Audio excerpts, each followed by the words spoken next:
0, 1, 2, 3. Let's get started.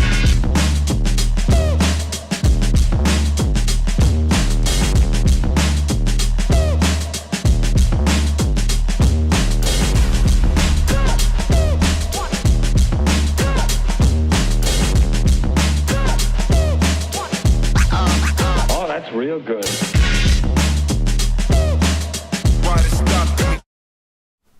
You mean very important, like the Steve Smith Show?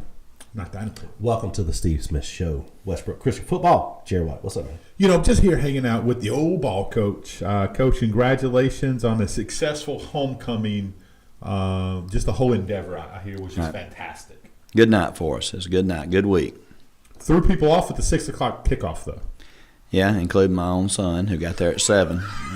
I'm with him. Of all the people that I forgot to tell, had one family member that made it to the game, and I didn't tell him the right time. Oh, that's great. Hey, if you hadn't told us, I wouldn't have known. That's crazy. At least my brother-in-law, chainkeeper, he was there on time. Tough to do it without him. Yep. Although with all the great people there at Westbrook, you'd find somebody on the Oh, team. yeah. You'd Yeah. get them. Volunteering hand over fist. So, hey, let's talk about that game just a little bit. Yes, sir. A lot of kids got to play, from my understanding, and everything I heard about Innovation Academy is their future is going to be very, very bright. Yeah, they're first-year member of Tennessee High School Athletic Association. They come over from the independent school. They had 37-man roster, but I think they only had about 25 able players. And, obviously an emerging program. It was a good night for us as far as being able to get everybody in the game, and everybody got to play and make a memory and all. So overall, a very good night for us. And we heard the atmosphere from the fans and the crowd was what you've come to expect from a Westbrook home game. Yeah, they were into it, from the very opening kickoff, and Heck yeah. and it's kind of odd being out there. It wasn't dark yet when we kicked off with a 6 o'clock kickoff, and sun was kind of in everybody's eyes for about the first 15 minutes. But it was, like I said, a good night for us. We was able to play a lot of people, and a lot of the guys that we had that were a little banged up, we were able to hold some guys out to hopefully try to get them well, for the stretch run of the season. Speaking of, it's here. Yep. Right. Your last 3 games. I don't know who you upset in your lifetime, but Pennington, Weaver, then at Walter Welcome at the end of the season. Yeah. Good gracious, Coach. Well, all of us are still fighting for our playoff life. That's 100%. what we talk about each and every week in here. There's only a couple of schools, I think, that have been eliminated from playoff contention. Everybody else is still playing for something here these last 3 weeks. And when you look at it, you and I were talking a little bit off there, I guess it was last week, about is there a certain number of wins that you need to get to. You just better win all of them you can win, and then just let the chips fall where they may at the end, because Piedmont's kind of separated themselves, I guess, from the rest of the region as of now. Wellborn's just got, I guess, 1 loss. Yeah, 4-1. But, they play Piedmont here in a couple of weeks. But other than that, that's kind of the top part. And then everything from about 2 through 7 or 8, you got a bunch of teams congested with anywhere from 1 to 4 losses that could finish with anywhere from 1 to 4 losses. It's way too early to start trying to figure out who's in, who's not. I think Piedmont's probably the only team that's actually clinched a spot as of right now. That would be correct. Yep.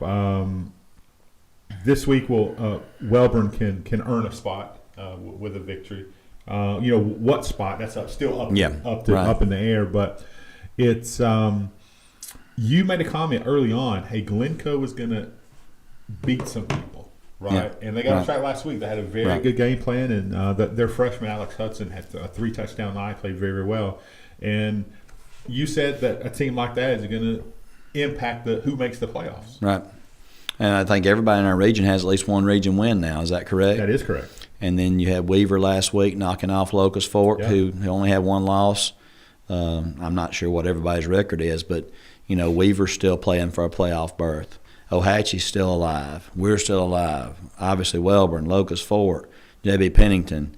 Everybody – I don't think there's a way Sachs or Glencoe could get in from where they stand. I don't think so. No. But everybody else, the other 7 teams in the region, are all still alive, which makes it very exciting when you get this deep into the year, week 8 of the season. And I don't know if there's any other region that's still got 7 teams that are vying for a playoff spot. All I know that it would make a team like Glencoe or a team like Sacs year, so to speak, to end someone's chances of making the playoffs, and that's what they're playing for. You know, with those coaches, both of those teams are capable with what they do and the type of players that they have. Glencoe can frustrate you by just holding the ball the whole night. And then, Steve Martin. Well, and then Sacs, Scott Martin. I said Steve Martin. He's a comedian. So was Scott, too. He's funny. He is. He's pretty funny. Did he star in The Jerk? He did not. But but then you got Sacs with the players they've got, that can pop 4 or 5 big plays on anybody on a given night. That can be a thorn. And I think Sacs might have beaten Weaver in a close game earlier in the year. Weaver beat Glencoe in a fairly competitive game, and then Glencoe turns around and beats Sacs. So, but then like I said, I watched Weaver last week knock off Locust Fork. Got to see the fourth quarter of that game on the streaming, and then turned over and you was able to watch Ohatchee hold on and beat Wellborn.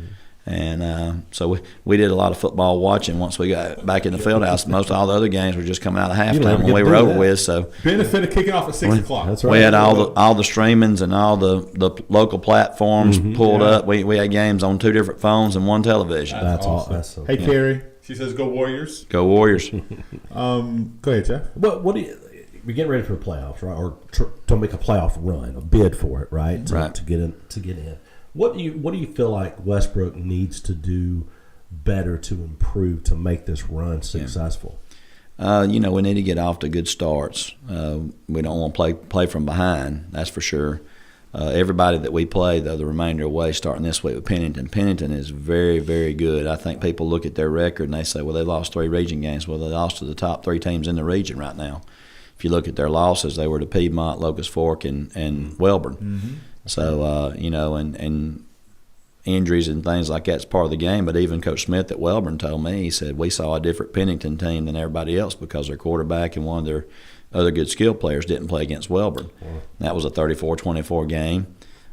Pennington, if you go back and look, they had a chance there at the end to tie it up with Locust Fork. I think that game went down to the last couple minutes, and then that was 51-44. Pennington and Ohatchee was a 1-score game, and I can't remember if Pennington scored late or if Ohatchee had it late with a chance to take the lead. But Pennington and Glencoe were tied at halftime, but that was like way back in week 2, and then Pennington pulled away in the second half. So Pennington this past week, 25-21 early in the third quarter with Piedmont. It was a 4-point game. Piedmont scored a couple times there in the third and fourth quarters to pull away, made it 41-21 final. But J.B. Pennington is their team. They were 8-2 last year. They were a region runner-up to Madison Academy, who went to the state championship game, and I think that game was like a 5-point game. Yeah. New coach, talked to Coach Cantrell again this morning. Good guy. He's been a winner everywhere he's been, all the different places he's coached, and he's come to Pennington and inherited a team that had a lot of guys coming back from that last year's team that was very successful. And then his son is one of their better players, who's just a 10th grade linebacker. And he's added that to that team, and they're playing with a lot of confidence. They got a lot of guys at skill positions that make plays. They play really good on the defensive side of the ball. They got a lot of guys get to the football, and an all-state punter returning. A couple of honorable mention all-state guys at other positions from last year that are having big years for them again this year. They throw it and run it equally well. Just a very solid team all the way around, and it's going to take about one of our best efforts of the season to be up there, be able to go on the road and have a chance to win that game. Yep. Yeah, he come from Florala, right? Yeah, I think he made the playoffs both years he was there. Yep. So he understands what it takes to get in the playoffs. I think he's at West Limestone also, and I think he coached the guy when he's at West Limestone. He coached the guy that's starting at safety for the Philadelphia Eagles. Blankenship. Yeah, wow. Went to Middle Tennessee. I think he was Blankenship's head coach at West Limestone, if I'm not mistaken. So, he's had some success. I think he coached at Elmore County for a little while. He's a younger guy in the profession, and I say younger, just to be younger than me don't take much. But he's been at some good places, and he's had some success everywhere he's been. And I know he's brought a level of excitement and enthusiasm to J.B. Pennington, and has got those kids believing, and they're really playing well right now. Well, I know that's one of the few places I've never broadcast a football game from, but I've done baseball games there before. I've done basketball before, but I've never been in that stadium. Right. But I know those fans are like most. You said it on your very first show. The small community fans are just different, and that's what makes high school football so good. It is. It'll be a great atmosphere tomorrow night because they're going to have a packed house, and we're going to travel well with our group, and it'll be a fun atmosphere for high school football. But just it's hard to beat those environments on a Friday night as far as just seeing everybody pulling together and being out there to cheer on their team. It's going to be a cool one. Yeah, It's going to feel like football. Hey, about time, isn't it? Right. Good gracious. And then next week, be in the 80s. Yep. It will. It will. I know. have pneumonia. That's what I tried to tell our kids today. I know it's cool this morning when we practice, and I know it's going to be cool tomorrow night in the game. I said, but next week going to be right back up in the mid 80s and stuff. So don't think that it's wintertime yet. But there's something special about football when you have to wear a jacket or a hoodie and you get some hot chocolate and all those types of things. You make you feel like you're at a high school football game. Right. Yep. My goodness. What else we got going It's jacked on? my allergies up like a mud. I Oh, can't breathe. I can't see. Oh, it's terrible. But anyway, praise the Lord. Let's talk a little special teams, Coach. Yes, sir. Talking about change in temperatures, much tougher on the kicking game when it's cold.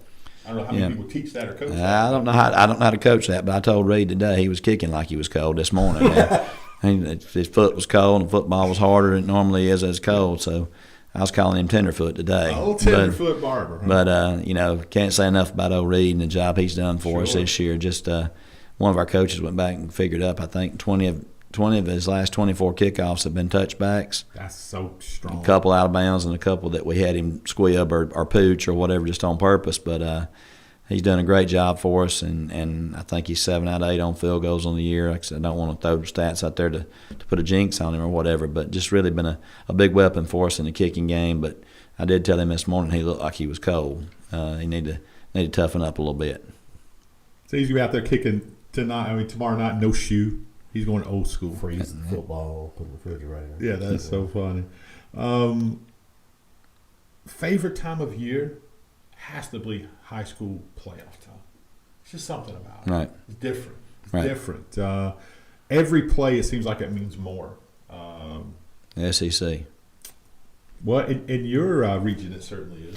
Well, and that's the thing. Everyone's goal at the beginning of the year is to be one of those 32 teams that get into that playoff bracket. And you talk about it, but at the same time, you just got to remain focused on the task at hand because, it's like I told our kids after, we were at 2-2 after the Piedmont game.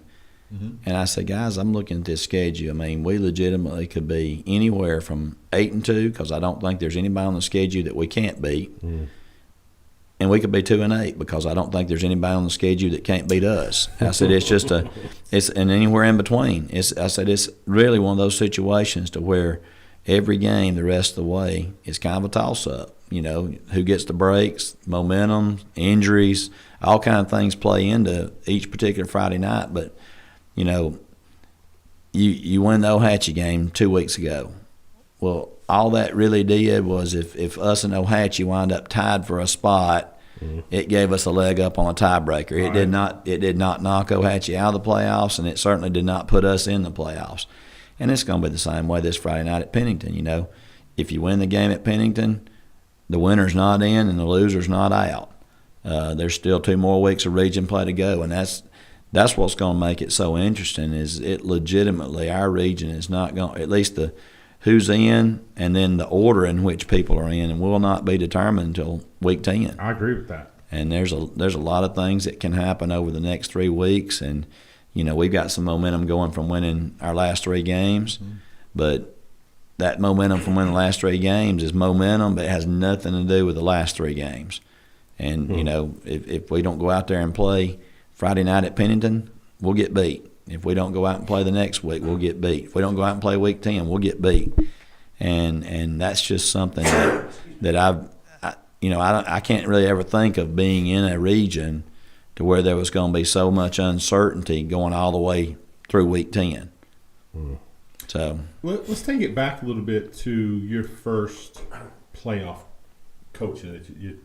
Your year 2, I think it was, right? Year 2 was your first time playoffs coaching. Correct. Take a while. I got to remember. That's a long. It's been a minute, right? That's a long time ago. Yeah, it was. Yeah. So So going into that, obviously, you learn by doing. You've been in Right. the playoffs an awful lot, right? You've won state championships, and you've got beat in the first round. You've experienced every aspect of it. Right. How do you think your attitude or your coaching philosophy has changed playoff time from the first time you were in it, like here I am, to now? I know it's a tough question, but Yeah, that's an odd question because I don't know really if anything has changed. When you look at a playoff bracket, you never really look at it for the end. You just look at it for what's directly in front of you. And I will say this again because we spent a lot of time talking about playoffs, and we hadn't qualified for anything yet. But one of our coaches made a great point that the playoffs may not start for Class 3A or for the state of Alabama for 3 more weeks. But every week for us, from here on out until we put our stuff up, is a playoff game. And I got thinking about what he was saying. It may not be the AHSA is not getting a cut of the gate. praise God. Yeah. But Sorry. every week for us is a playoff game. J.B. Pennington this week is a playoff game. Now, it might be a play-in game that we're trying to win to get into the playoffs, the official playoffs. But every week for us, the remainder of the way, is our playoffs. You're playing to survive really for the next week. And I thought that was a pretty good perspective and a pretty good approach to take because, you want to win and you want to advance. And, again, a win Friday night at J.B. Pennington don't put us in the playoffs. A loss don't knock us out of the playoffs. But, each week has that level of importance to it. So the preparation, the intensity that you have to bring each and every week is a playoff type atmosphere. So how do you coach? I mean, you can coach X's and O's. You can coach effort, right? Intensity and getting up. Because you hear about when you're watching the NFL games, when you're watching the big college games, and these multi-million-dollar coaches are saying, well, I can't get them to that level of intensity every week. It's hard to do, especially with the age group you're coaching, 14 to 18-year-old kids. Well, you said something about coach. I don't know that you necessarily can coach effort. You can encourage effort. Okay, I'm with you. But effort is self-motivated. Well, from knowing you, if you don't give effort, you don't play. So you coach effort. Hopefully we do a good job of making sure the ones that's not giving effort don't play. Yeah. But, the effort, we always tell the kids they can control their effort and their attitude. That's 2 things that they can control and how they go about their business. Yes, but, I think case in point, you look at our college program right here in the state, Alabama. You saw the level of intensity they played with in the first half against Georgia. You saw the second half of it kind of leveling off. Then you saw the performance at Vanderbilt, which a lot of that credit to Vanderbilt for having a really good game plan, a really good scheme. They just beat them. Then you saw Alabama again this week struggle with South Carolina, which is a very underrated team. But it just goes to show that when you're dealing with teenagers and young adolescents, you think that you know them and you think that you know what you're going to get from them each and every week, but they still are 14 to 24-year-old people. Yeah. And they still have things going on. You try to compartmentalize and separate your personal life from your athletic life and all this other stuff, but you still are dealing with young people, and you still are dealing with young people that I tell people all the time, you can have the best game plan in the world, you can practice it best in the world, and then you got somebody of significance on your team, and his girlfriend breaks up with him at 2:00 that afternoon, and although as an adult it's easy to say, well, just put that behind you, don't worry about it, we got a game tonight. You still got things that affect kids. You still got kids. They come to school, their mom and daddy's been fussing the night before, and one of them's threatening to leave the other one, and then you can be prepped all you want to for the game plan part of it, but you still dealing with kids who have other things going on. And unlike when we were kids, they got all this social media stuff and people liking them or making fun of them or putting a picture of them and they were 30 pounds overweight 5 years ago, or they got all these other things that they're dealing with that my relationship with them might be perfectly fine, but you may have a 75% focused kid sometimes because of the external circumstances that's going on that nobody else really knows about. So it's a challenge each and every week to get people up, and you go back to the successful teams and the championship teams and all, and I think Coach Saban, of all the championships they won at Alabama, he had The 09 team, I think, was undefeated. And I think the COVID-shortened season, Alabama went undefeated. Every other championship they won, the other 4, they had at least one loss.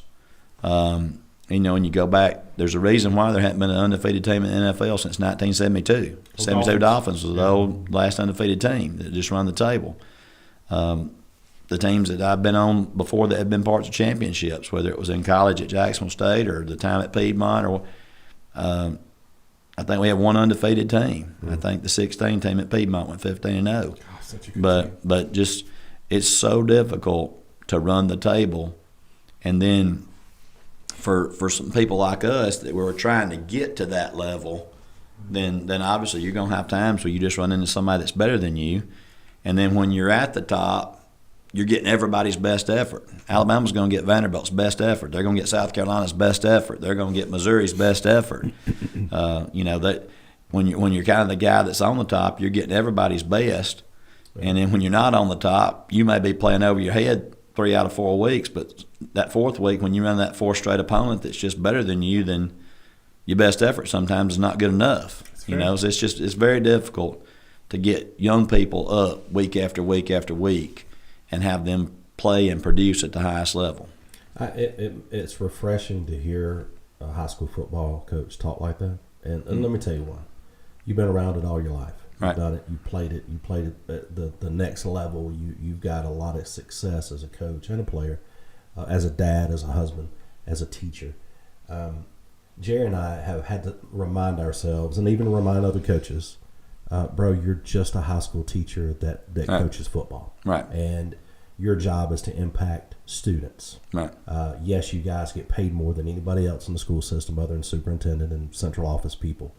But you're still a high school teacher, and your job is to influence people positively.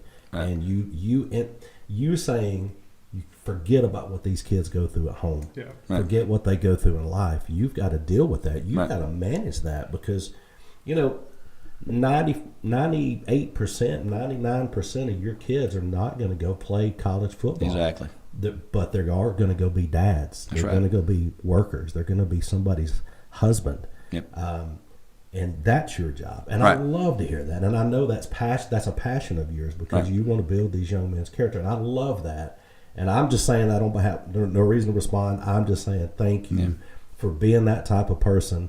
Because Jerry and I, we sat, one coach in particular, a few years ago, and Jerry just told him, bro, you're just a teacher that happens to coach. Right. And you got to remember that, Well, I think, all of us, we talked about this last week a little bit. If you are a former player, you got a little bit of a coach in you just because you can't get away from the game. But, it just since my last conversation with you guys a week ago, one of my former players who played some college football got hired as an elementary school teacher. That he wants to be a coach and he wants to impact young people. Had another one that came to me and said, hey, because of your influence, I wanted to become a coach. That kind of makes you feel special. Had another former player that texted me that one of his teammates that played for me some 15 years ago got his 2-year sober chip. He had a problem with some substance abuse and just things like that's the kind of stuff that the average person that just pays $10 and comes in on Friday night, they don't never get to hear those things. And that's just a small sampling of the last 7 days. But again, when you've been doing it as long as I have, you got a lot of seeds planted out in the field for people to have some stories like that. But just things like that, and then the fact that the kids are wanting to continue to stay in touch with you when they've got on to the next phase of their life, that makes it really special because over the course of time, there's going to be other teams, there's going to be other people that win, there's going to be other people that do things. They're going to take down some of the things that you did when you were at a previous stop. You can't get offended by that. That can't bother you.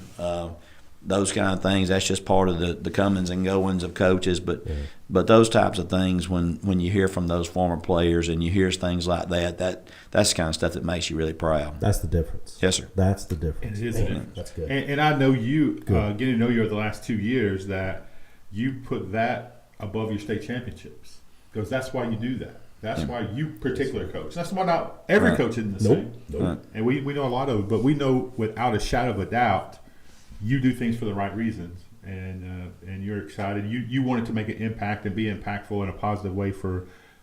You're a dad to a lot of guys. Honestly, they call you coach, but that's the difference, though. Sure The ones that are successful, that they're emulating usually like you, and the ones that are not, and I love that. And these kids, and I got coaches that I still want to give them thanks and props, and we got one right now that's dealing with some sickness that he's in his 80s that coached me as a young guy, and I still want to make sure he's okay because of the impact, and that's just the beautiful thing about what you guys do and gals do. It's not about, because everybody plays football at different schools. They want to play football. Everybody plays baseball, want to play baseball. They just get the luck of the draw of who they get to coach them and will they impact them further in life. And I love that. Quick for me, football wise, you're known as a game guy, game manager, right? You manage the clock. How is that different going into these types of games that are so important? Do you coach these games differently and manage these games differently? I guess it depends on the opponent. Right. This is a playoff important game. Mm-hmm. Do you adjust the way you manage a game? I think you said the big thing. It depends on the opponent as far as how you go. When you're playing somebody that's a extremely talented, athletic, fast-paced team, then your best chance may be to hold the ball. Just used 2 weeks ago against Ohatchee. I mean, they hit some big plays on us. They had 2 pass plays of 70-plus yards. They had a kickoff return for a touchdown. They had a fumble return for a touchdown. The difference in that game was in the second half, we just kept the ball away from them the whole second half. I mean, literally, I think until there was like 2 minutes to go in the game, they had run 6 offensive snaps. And our defense had did a really good job there in the second half of getting 2 3-and-outs and made them punt. Reedy kicked the ball into the end zone for a touchback, 3-and-out. They punted. We got the ball on about the 50, 40-yard line maybe. Held it, long extended drive. Same thing. Reedy kicked in the end zone, hold them 3-and-out. We get it on the 45, 50-yard line again, run 7-8 minutes off the clock, convert it to a touchdown. Our kids understood we couldn't be in a track meet with Ohatchee. That was not the type of team that we wanted to be in a no-huddle, fast-paced type game. One of the things that often goes underlooked, the people in the stands holler at me when we get a delay of the game because I'm bringing the quarterback to the sideline every time. I get it. Yeah. But they also, they also got to understand that Brody that night, one of the things that he did best was he managed the clock. We snapped the ball with about 5 seconds to go on the play clock every time because if we're holding the ball, we're not trying to defend those guys that are out there running 4.5 40s on the outside. J.B. Pennington has a quick strike offense. They do a lot of things fast paced. Piedmont has a big play fast strike offense. It don't work real well for us in those types of games to try to speed the game up because that's playing more into what those teams' strengths are. You play Glencoe, you may take the ball if you win the opening toss because you want to try to make Glencoe play from behind because you know what they're going to do. 3 yards, cloud of dust, hold the ball for 6-7 minutes every time they get it. Glencoe, we had 3 first-half possessions total, and one of them started on the 2-yard line after a block punt, So you're just not going to get the ball many times. A Glencoe perfectly played game from their perspective is you get it 3 times in the first half and they get it 3 and you get it 3 in the second half and then you play somebody else like some of these other teams we mentioned. Wellborn has a similar philosophy as Glencoe, but you play some of these other people like Locust Fort. Oh, yeah. Locust Fort wants 7-8 possessions apiece in the first half, 7 or 8 more in the second half. They want to go fast, and try to keep so. That and then personnel, are they playing people both ways? Can you wear on them a little bit? Are they playing their linemen both ways? A lot of things go into it as far as how you want to play. Last week against Innovation Academy, we were doing some things a little bit differently. Blevins didn't play. Sam played quarterback, and he throws the ball. He had a great game. First start, I thought he did really well. But we kind of played it more of an up-tempo type in the first half. We've got the ability to play that way if we need to.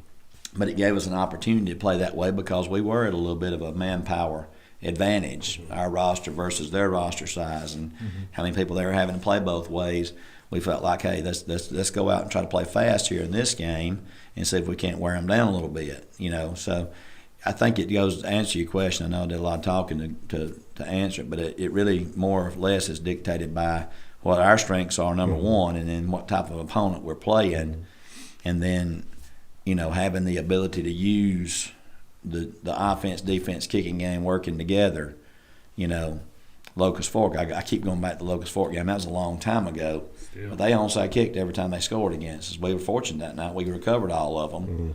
But we didn't go into it with a game plan that, hey, we're going to onside kick against Locust Fork. But we punted them to the 1 yard line after our first or second possession. In the first play, Dano broke it for 99 yards. And so the philosophy became, well, if it ain't going to matter whether they start at the 40 or if they start at their own 1, we'll just onside kick. And we wound up getting a couple of them, So that kind of was one of the things that kind of just changed on the fly. It wasn't really anything that we planned on doing going into the game. But, it started looking like possessions are going to be kind of precious right here. If you can steal one, then maybe you have a better chance to win the game. That's good coaching.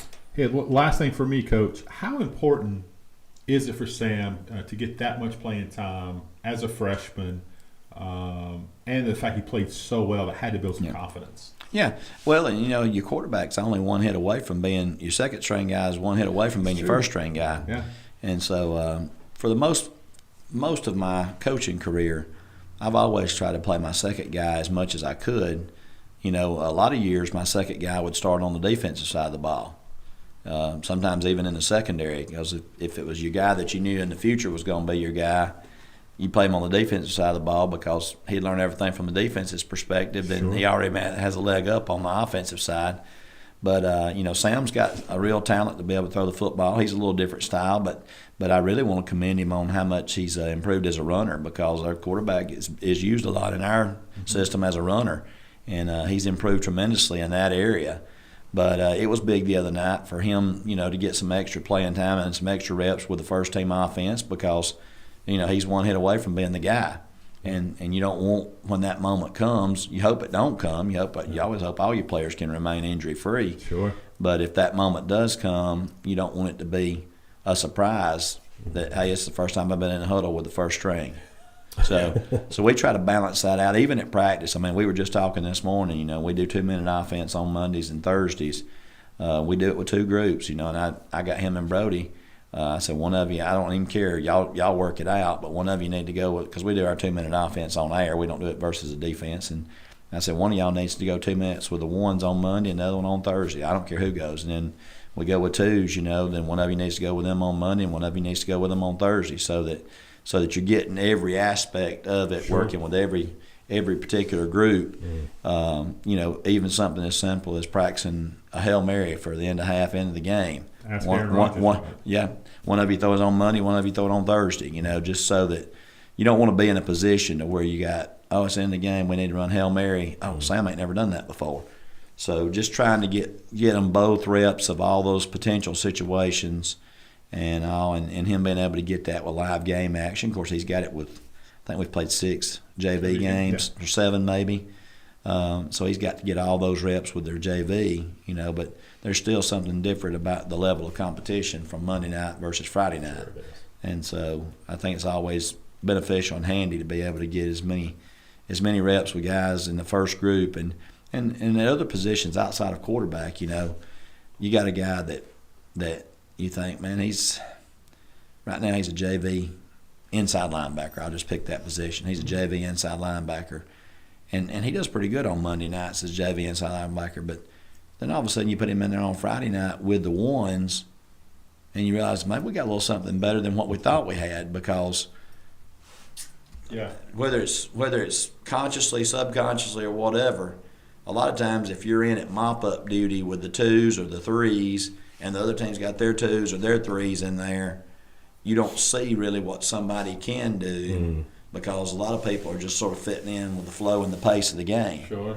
But a lot of times we found if you take a guy that you think is a second stringer, but you put him out there with the ones, then all of a sudden he's got a little extra hop in his step. He's got a little extra, power in his punch and stuff. And you see that there may be some guys that can help you on Friday nights that you just didn't realize it because you never seen them out there with the first group. And so, I felt like the other night we saw 5 or 6 different guys play at a higher level, maybe even than what we've seen them play on Monday night, just because it was expected to play at a Friday night level, if that makes any kind of sense. Sure. Yeah. So, Yeah. we're always wanting to use the JV games to be able to identify diamonds in the rough that might be able to help us some on Friday nights, whether it's covering kicks or being on the extra point block team, something, and we got a kid on our JV team that I really think he can help us some on Friday nights. We haven't really been that sure about him in practice because his practice has been a little inconsistent, but he's got 5 or 6 interceptions on Monday nights in JV, and I think we've got 1 Friday night interception as a team. So, as the season has worn on, he's actually started working his way in a little bit more on the varsity, on a kickoff coverage team. He got a little bit of defensive back repetition, last week. He got a few plays against Ohatchee. He's part of the game plan possibly for this Friday night, when we go certain things. So you never know when you're making an impact with your play on somebody, one of your coaches that says, hey, maybe he's not just a Monday night player right now. Maybe he can help us some on Friday night. And, just trying to, again, back to that philosophy of knowing your kids, trying to teach them that everyone's role is important. Do your role the best you can. And if your role is playing scout team corner, then you need to, at scout team corner, prove to me why you don't need to be on the scout team. Don't just go out there and be a tree and just stand. If you're scout team and you really wish you was getting more reps on Friday night, prove me wrong. Show me why you don't need to be on the scout team. Show me why you need to be on the Friday night rotation. Make it work. Yep. All right, this Friday night, tomorrow night, get on the road, go to Pennington, show up. It's a very, very, very important game for Westbrook. We don't need to preach that to you. You know what's on the line. So get out there, support your Warriors, and just get out there and, hey, don't just be a body, be a participant. They need to hear that noise. They need to hear you guys getting excited. Kerry said, Coach, you got my nerves rattling. Do what now? Kerry said you got her nerves rattling, Coach. Oh, shoot. Well, hopefully we get to a point where every Thursday, every Westbrook fan starts to get that little uneasy feeling in their stomach because that's a good thing.